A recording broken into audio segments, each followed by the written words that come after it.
that most Italian princes didn't.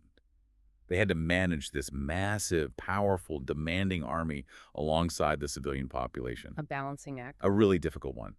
The army often wanted a leader who'd let them plunder and give them big bonuses. The people just wanted peace and quiet and low taxes. Trying to please both was almost impossible, and often got emperors killed. So good emperors could fail. Yeah, emperors like Pertinax or Alexander Severus, who tried to be just and fair, they couldn't control the corrupt soldiers or the demanding populace, and they ended up assassinated. Others, like Septimius Severus, who was pretty brutal, actually survived and thrived for a while because he was brilliant at managing both groups using both the fox and the lion. He kept both the army and the people somewhat in awe, or at least afraid of him. So the key takeaway was That hatred or contempt, whether from the army or the people, was usually fatal for them. And crucially, that their situation, dominated by the military's power, was fundamentally different from that of a prince ruling Florence or Milan in the 1500s. so you couldn't just copy the Romans. Exactly. A new prince in Machiavelli's Italy had different core challenges. He had to understand his own specific circumstances. He also gives advice on advisors, on counselors. Yeah, he says, choose a few wise advisors, but, and this is key, the prince has to stay in control. He decides what topics to ask about. He listens carefully to all the advice, but then he makes the final decision, alone, in private. Drive the council. Don't let the council drive you. That's the idea. He uses Emperor Maximilian as a negative example. Apparently he was really indecisive, always changing his mind based on who he talked to last, and nobody respected his decisions. And good advice depends on the prince himself. Ultimately, yes.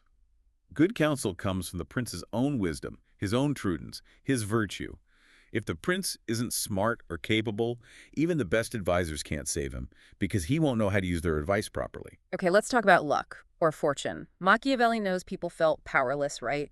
That fate or God controlled everything. He absolutely acknowledges that feeling. Yeah. Especially in his chaotic times, it was easy to feel like events were just random and uncontrollable. But he argues against just giving up, against total fatalism. What's his take? He proposes this kind of 50-50 split. Maybe fortune controls half of what happens to us. The other half, that's up to us. It's up to human governance, our energy, our skill, our virtue. And he uses that famous analogy. The river analogy. Fortune is like a raging river in flood. When it hits, it seems unstoppable, destructive. Right. But in calm times, when the river is low, men can build defenses, dikes, canals, embankments, so when the floodwaters rise again, the damage is less, or maybe the water gets channeled where you want it. So preparation matters. Foresight. Exactly. Human action, human foresight, virtue, can prepare for and mitigate the blows of fortune, even if it can't completely control it. But even with preparation, he notes it's hard to adapt when times change. Yeah, this is a really interesting link between fortune and virtue. People tend to have a fixed nature, or they get stuck in habits that worked before. Some are naturally cautious, others are naturally bold, impetuous. And success depends on matching your style to the times. Often, yes. The problem is, people find it incredibly hard to change their fundamental approach. So a cautious man might fail when boldness is needed. A bold man might crash and burn when caution is the right move. If someone could perfectly change their nature to fit the circumstances, Machiavelli muses, they'd basically always succeed. But people aren't like that.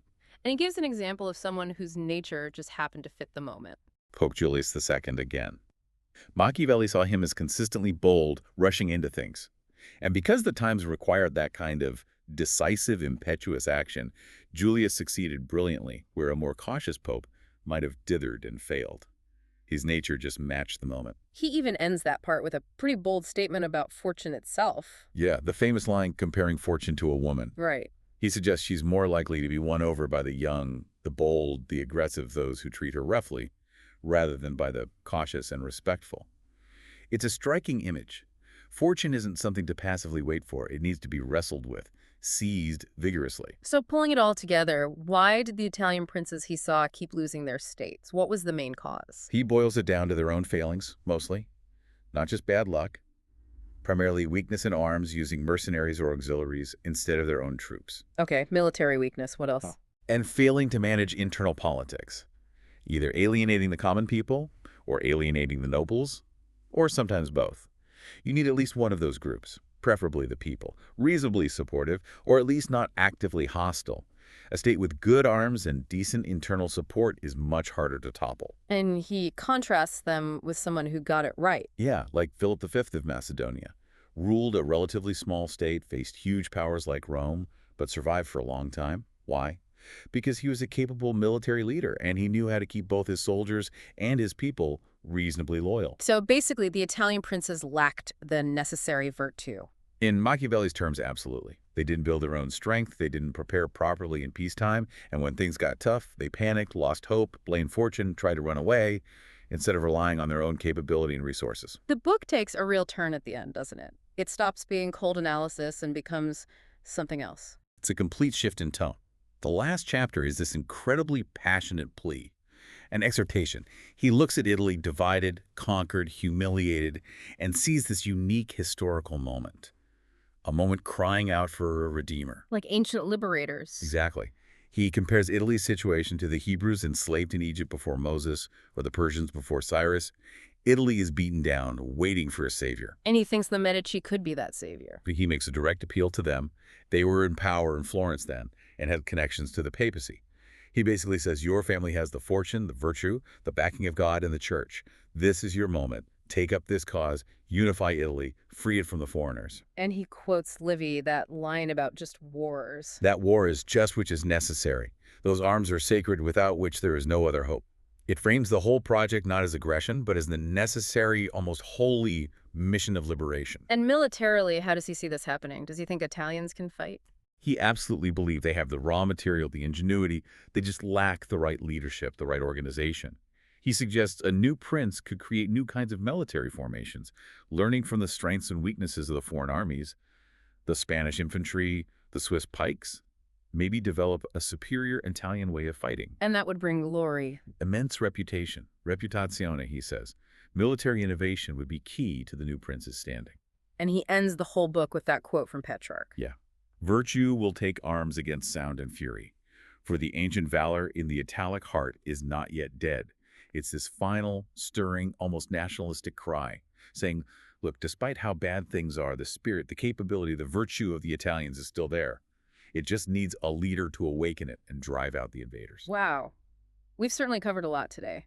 Moving past that simple negative caricature to see Machiavelli's world, his very practical, often brutally realistic advice on leadership, war, human nature, and then that final, almost unexpected patriotic plea. It really forces you, doesn't it, to wrestle with some uncomfortable truths, or at least uncomfortable perspectives, about power, about separating what's politically effective from what we might think of as personally moral.